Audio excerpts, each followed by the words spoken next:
one thing, that section 4.3, which Mr. Malviya was kind enough to cite, specifically carves out certain exemptions. Yes. So far, I have not seen anybody explain how is it that the orders of the court or any of the reliefs that have been sought by the petitioners before the court contravene the provisions of the Act, and specifically 4.3. So the only broad argument we've been told so far over and over again is that there is an Act, this is in violation. How? And unfortunately, even certain lawyers have not able to support that position. Perhaps as opposed to reading the Act in English, they must read it in Nastaliq script. Second, as far as the principle itself is concerned, I believe very clearly that this legislation is a blot on the rights of communities which are affected under Articles 25 and 26. It's not a question of whether you have to give them back their places. You have to realize that it takes away their right to establish their case in court, which is to say, the litigation that Hindus were happy to suffer from 1858 to 2019 is the very same right that they asked with respect to other places to say, we are not asking you to give it back on face value on the basis of our claims. Allow us to prove it in the same manner that we did in Ayodhya, using primary evidence and archaeological evidence. So that basic right is taken away. 3, not a single baseline study was undertaken by the Narasimha Rao government, I'm sorry to say, despite all his achievements, prior to the passing of this legislation to find out in how many places are there contested claims, what are these disputed structures, what is the status of litigation or claims with respect to each of these structures. Therefore, on the face of it, this was rammed in. The BJP walked out from that particular session. And one clarification, this falls under the concurrent list because then Mr. Chidambaram, during the course of proceedings in 1991, specifically pointed out that this comes under entry 27 because it speaks of religious institutions. Okay. Therefore, it is squarely within the domain of the center as well as much as it is within the domain of the state. Now, 4, according to me, this matter need not suffer, let's say, elapsation of time before the court. It is possible for the center to repeal this without a problem. On the face of it, there is no problem at all. What the legislature giveth can taketh away, period. As far as I'm concerned, the existing action or proceedings are not in violation. In principle, this particular legislation is a violation of Articles 25 and 26. The center need not wait for the Supreme Court to come out with a verdict because this legislation is squarely under entry 27 of the concurrent list.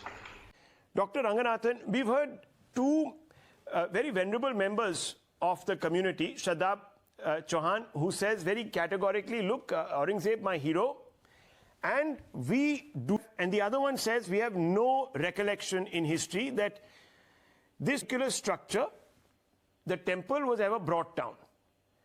Now, what do you make of these two responses? Good evening, Rahul, and good evening to all my wonderful panelists. I've been waiting and listening very patiently, so please, can I have the courtesy of a couple of minutes? Rahul, जैसे मेरे पहले panelist कह रहे थे, अगर मैं ये बता दूं कि अगर 10-15 बार इंशाअल्लाह बोलने से डिबेट्स जीती जाती तो फैक्ट्स और साइंस की जरूरत नहीं होती। और जो ये कह रहे हैं कि इंशाअल्लाह जजमेंट डे तक ये मॉस्क रहेगी और रहेगी, तो मैं इनको बता दूं कि जजमेंट डे का तो मुझे पता नहीं। एक जजमेंट डे आया था जब ये कह रहे थे बाबरी मस्जिद भी जजमेंट डे तक रहेगी, वो 9 नवंबर 2019 को जजमेंट डे आया था सुप्रीम कोर्ट का, और वो बाबरी मस्जिद नहीं है अब। तो एक और जजमेंट डे आएगा जब ये कहेंगे कि ज्ञानव्यापी मॉस्क को हटा के, डिमोलिश नहीं, हटा के यहाँ पे वापस रिस्टोर करें Kashi Vishwanath. That is the judgement day that we as Indian should believe in, not कयामत वाला judgement day, but the real supreme court judgement day, अगर आप कॉन्स्टिट्यूशन पे बिलीव करते हैं। बहरहाल वो बात अलग है, हटाइए उसको। Rahul, this is a day that every Indian should be proud of. Said, it is a day of satisfaction, but also shame and also sorrow. Let me explain one by one. On satisfaction, Rahul, the emergence of the Shivling is a glorious reminder that history can be airbrushed, but civilizations can't. To me, the mark of civilization is this unquenchable thirst to demand justice for your ancestors, to correct a historical wrong. For that exemplifies a continuity, an idea, a memory that can never be erased, that is worth fighting for and preserving. It makes justice greater than the sum of its parts. And that is why civilizations are not fleeting like empires. That is why history is a medicine. Catharsis is a cure. If an image could speak 1,000,000 words, it would be that of the Nandi, waiting patiently for 400 years for his lord to emerge, withstanding all that cruelty of Aurangzeb, who demolished him in 1669, a fact noted in Masir-e-Alamgiri. And here is Sir Jadunath Sarkar's translation of this authentic text, page 52, quote, Aurangzeb, eager to establish Islam, issued orders to the governors of all the provinces to demolish the schools and temples of the infidels, unquote. Now, Rahul, on shame. Rahul, we must abrogate the 1991 Places of Worship Act immediately, that obligates maintaining all religious places as they were on August 15, 1947. Historical injustices of Kashi can never be addressed otherwise. A legal recourse to correct historical injustices cannot be denied in a democracy. From Somnath to Kashi Vishwanath, these historical injustices have deliberately been made visible, as though to lionize the debasement, celebrate the humiliation. And the irony, Rahul, is that the same people who have taught us this, drilled this self-loathing in us, these same people want others to fight historical injustice around the world. They condemn barbarians of the West either to worship, like the Confederacy generals, Rhodes, Churchill, Pizarro, Murray, Colston, Leopold. They celebrate their roads and buildings being renamed, their statues being brought down. But here in India, this same set eulogizes barbarians like Tipu, Aurangzeb, Babar and Khilji. Finally, Rahul, just for a second, sorrow. Rahul, you talk of Ganga Jamna Tehzeeb. You say you respect all religions. Really? You knew where it was, and yet you washed your dirty feet there. Not one of you came forward and said, this is not right. I asked, are you out to prove Sir Syed right, who said Hindus and Muslims are two antagonistic races? Or you want to prove Tagore right, who said, and I quote, Islam has distinct enmity against all other religions. It is not just satisfied with observing its own religion, but is determined to destroy all other religions, unquote. Or finally, 10 seconds. Do you want to prove Ambedkar right, who said, and I quote, the brotherhood of Islam is not the universal brotherhood of man. It is the brotherhood for Muslims only. For those who are outside this corporation called Islam, there is nothing but contempt and enmity, unquote. Right or wrong, Rahul, you need to reflect. All Indians need to reflect. But above all Muslims need to reflect today. Okay. Well, it would be interesting for you to go and ask that gentleman from the Congress if he believes that the Shivling in Amarnath is actually a Shivling, or is it just ice or icicles that have been collected to form something which is the shape of a Shivling. I wonder what he'll say there. But as far as my good friend Mr. Jindal is concerned, I'm astonished. He is a very good lawyer. He's a very good friend. What he's saying is that people in a democracy don't have a legal right to fight for correcting historical injustice. This is astonishing. If tomorrow there is a temple that has been built over by destroying a mosque, I would be the first one, even being an atheist and a kafir, to fight along with my Muslim brothers to fight for their legal right to get their mosque back. ही नहीं, मुसलमानों को तड़पने दो. अगर कोई Hindu temple mask के ऊपर है, उसको रहने दो.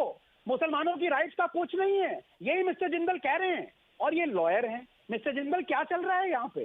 प्लीज. सर, जब आप हिस्टोरियन बनते हो तो मैं लॉयर, जैसे आपकी हिस्ट्री है वैसे मेरी लॉ है. क्योंकि आपकी हिस्ट्री में ना तो कोई that doesn't give very much confidence to your clients, Mr. Jindal, because I'm not a trained historian. But anyway, the point of the matter is, Mr. Jindal, the point of the matter is very briefly, just 10 seconds, sir, if you don't mind. You talked about many temples being made by demolishing Buddhists. And Rahul was absolutely right. If you can prove that something like this indeed happened, then I will stand with my Buddhist friends, like I will stand with my Muslim friends, to fight for their legal rights to get back their Buddhist temples. Why not? Let me ask Ranganathan. Yes. No, very briefly, I just want to go on facts. And Rizwan Saab, I really love and admire him because वो जो बोलते हैं, he gives as good as he gets. उनकी बातें सारा आपको पता. लेकिन फैक्ट्स में मैं ये कहना चाहूंगा रिजवान साहब कि इधर हो या उधर हो place of worship act. Let me quote to you Allahabad High Judge Amar Saran. Quote, the objective of the plaintiffs appears to be to unearth some Hindu artifacts from the campus of the mosque, but the plaint itself says that the plot in question was illegally appropriated by Aurangzeb for erecting the Gyanvapi Mosque. This confirms that members of the Muslim community and the mosque was on the plot on 15th August 1947, and therefore Places of Worship Act will apply, unquote. तो काफी लोग हैं law कह रहे हैं कि नहीं apply करता, काफी हैं जो कह रहे हैं जो करता है. तो ये डिसीजन मेरे पे नहीं है. I am not a lawyer. ये मैं आई डेयर से रिजवान साहब पे भी नहीं हो सकता है, किसी जज पे हो, वो बात की बात है. पर मैं इसमें दो चीज कहना चाहता हूँ. And this is why I admire Sanju Verma saying that this Place of Worship Act should go. Thank you for being binary. It helps being binary, Sanju. Now, number two, on Rizwan Saab, just 30 seconds saying that one should not touch it. I humbly disagree. Because ये 3 मंदिर की बात नहीं है. ये legal rights और justice की बात है.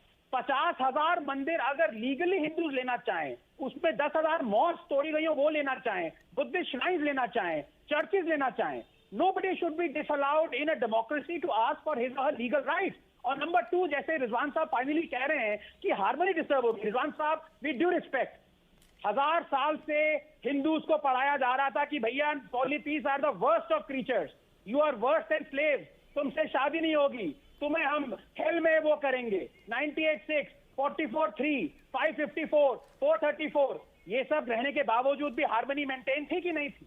So let us go by legal practices and by law and demanding the just rights. Okay.